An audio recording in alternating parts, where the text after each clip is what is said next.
very important to give your athletes whole grain options. And one of the things I like to prepare for them is whole wheat sourdough bread. So I'm going to run through this one and then also show you a little bit about how I make my old-fashioned oats.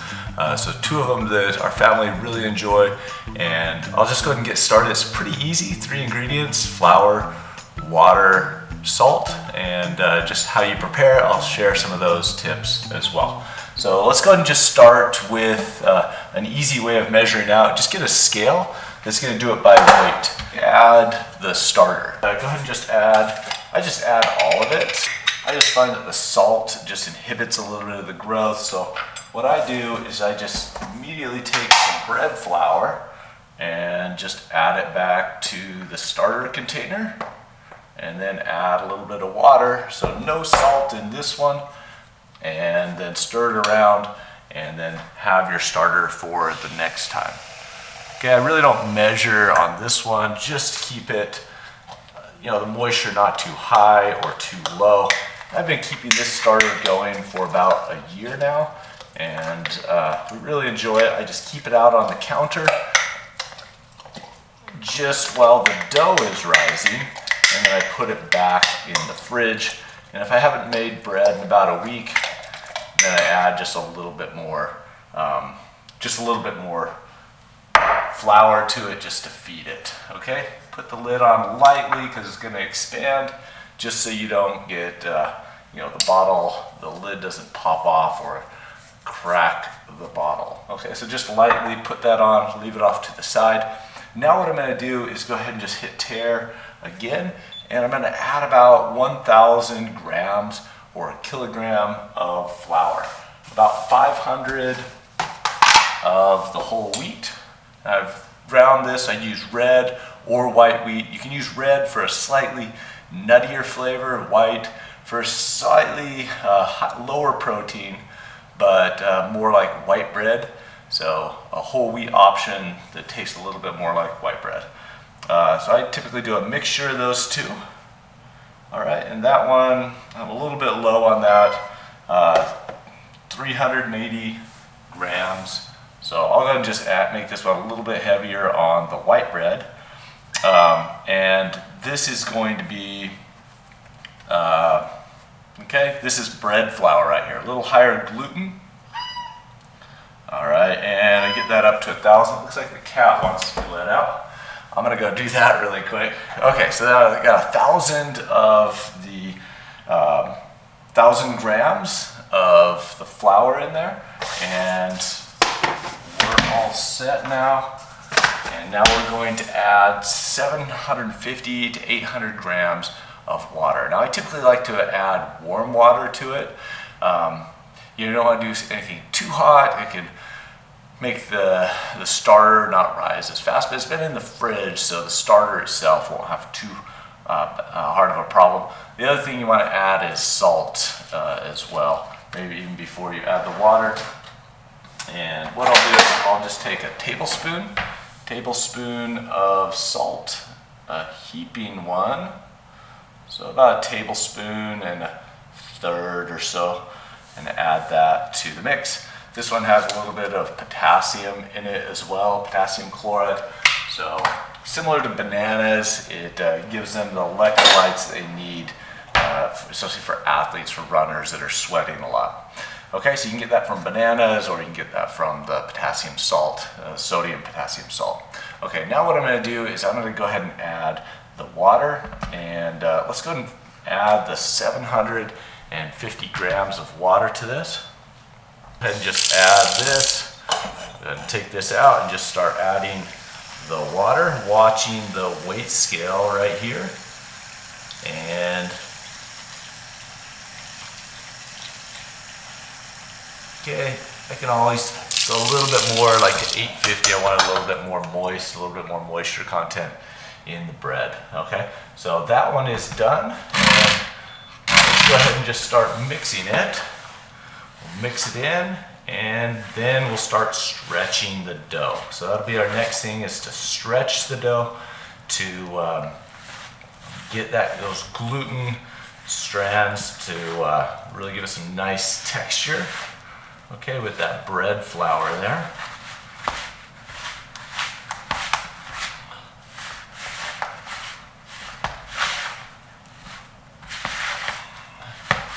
Add maybe just a little bit more water, it's a little bit dry.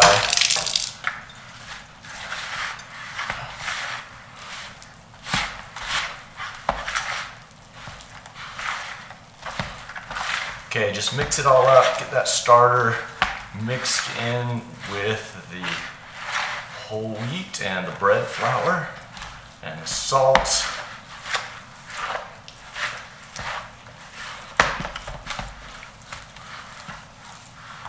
Okay, there I go. I've got my first mix there. And then what I'm going to do is go ahead and just cover it and let it sit for about 30 minutes or so. Then I'll come back and stretch this, and then a couple of times of that, and then we'll put it in the pan.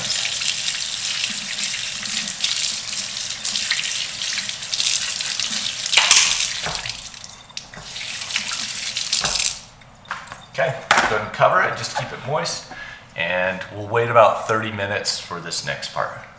All right, we're back now, ready to get started again. This is going to be an important part of the process where the dough has been sitting for a little bit, and now we're going to stretch it to give it that nice, the gluten texture of the bread, also be able to mix it just a little bit more. So go ahead and just take, be close to a sink, get your hands wet, okay? I like to leave that on just a little bit, just so I can re-wet my hands if the dough starts sticking to my hands. And with the amount that we've made today, you want to maybe split it into about 2 parts, okay? Just to make it more manageable for stretching here.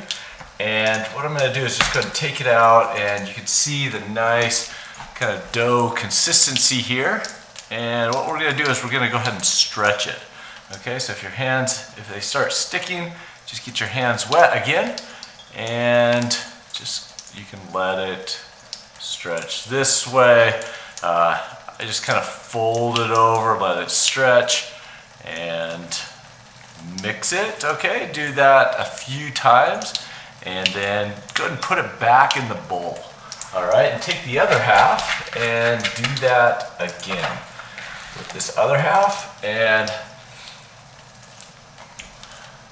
all right, my hands are getting sticky, get them wet again. And then just stretch that dough. It's a great sourdough taste and smell there. All right, and here we go. I'm just stretching it. You can see it when it starts tearing. That's about enough. You need to let it relax a little bit in the bowl. Let the sourdough work a little bit more on the flour, and I'll put that back in again. Give it, another 15-20 minutes. Stretch it a few times, and then we'll put it into the Dutch oven bowls and let it rise, and then we'll bake it. All right, we've waited just a little bit. Let's go ahead and stretch it one more time, and then we'll place it into the Dutch oven cast iron pots.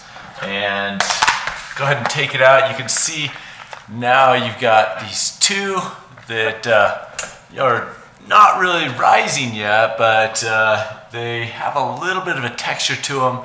You can, a little bit more gluten, you can, a little bit stickier, or, not so much like regular dough. You can see some things working on the dough right now. So I'll go ahead and just get my hands wet again.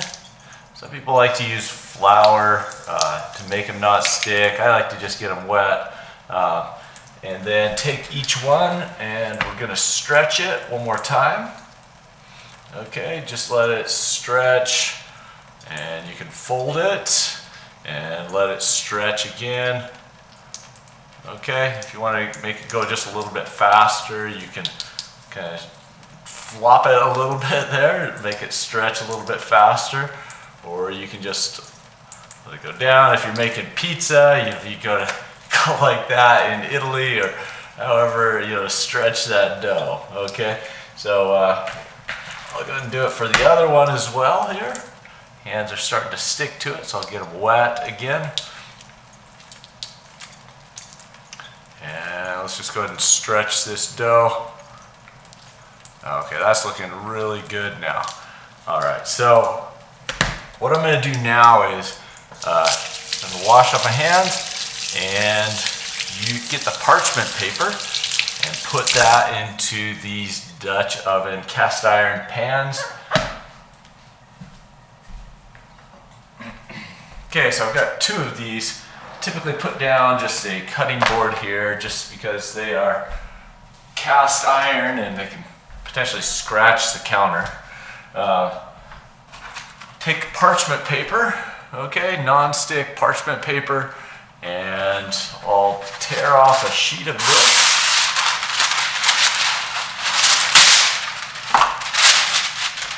I always like to put it with the kind of the curved side down, and then just place the parchment paper in here so there's no parts of this Dutch oven pan that are not covered with the parchment paper. And I'll do that for the other one as well. About half the dough for each one.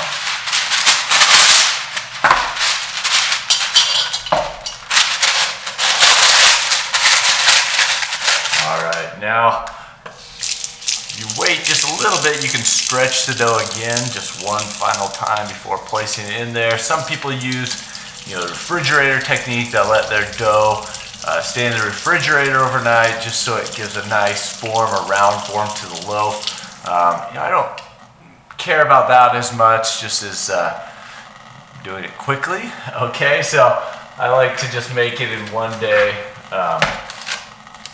and stretch it one more time. Just kind of form it into the shape that you'd like and place it here in the parchment paper.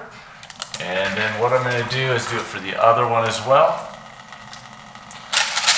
All right, and then what I need to do is go ahead and take the lids to these, go ahead and place them on just so they don't dry out, and we'll let it rise. I'll let it rise here in the pan and put it in the oven. 2 techniques for this. One is leave the oven light on, and that keeps it at about 100 degrees. And the other way is to just set it to 100 degrees with the oven temperature, and that will let it rise throughout the day. I'll just use the oven light technique there. So just let it go about 6 to 8 hours, and then you can start baking. A time lapse going just of the starter rising, and let's just go ahead and check on our dough as well. So open up the oven light is on. It's nice and a little bit warm in here, about maybe 90 degrees. That one's rising nicely. And over here you can see as well, okay, it's about half of the way to go. Starter typically rises just a little bit faster, just because it doesn't have any salt in it. Also, right now it's in the sun. You can see a couple of those bubbles down there as well. You can see, the starter working on the flour, and it looks great. Looks like we're gonna have a great starter. Once that gets, about full, then I'll put it in the refrigerator.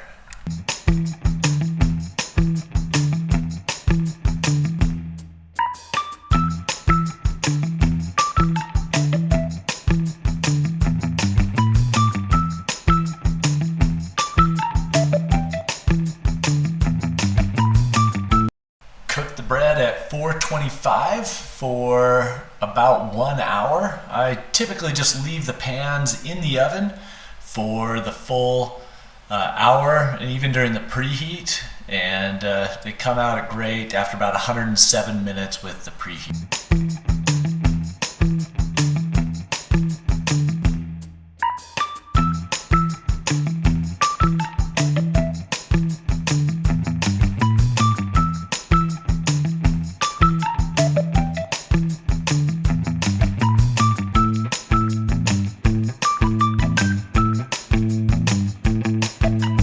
Sunday morning, I make some oatmeal. I'm just going to show you how I do it. First of all, we need to clean the kitchen.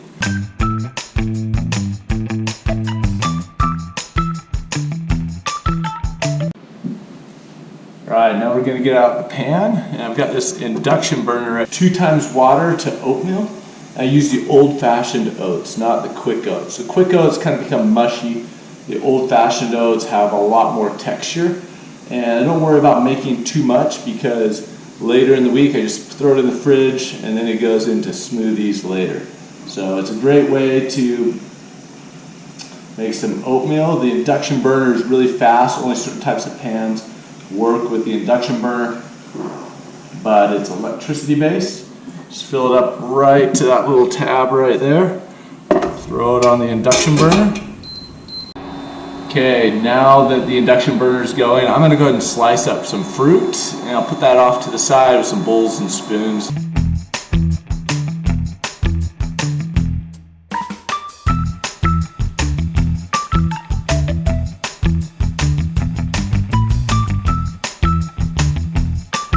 I'm going to go ahead and add just a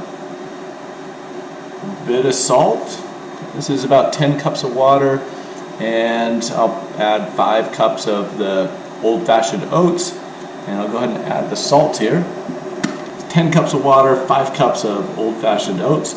And today I'm going to make it just a little bit less because I feel like kids are going to be sleeping in a little bit, except for Peter, who's up early this morning. And I'll go ahead and just add that. It's almost at boiling. And then I'll just check it. Add a little bit more. Okay, that's about right there. Okay, and I'll stir it once or twice. Let it heat up to almost boiling. Just shut off the heat and let it sit for about 15 to 20 minutes, and then it'll be ready to serve up. Then grab just one of these serving spoons right here, and it's all ready to go.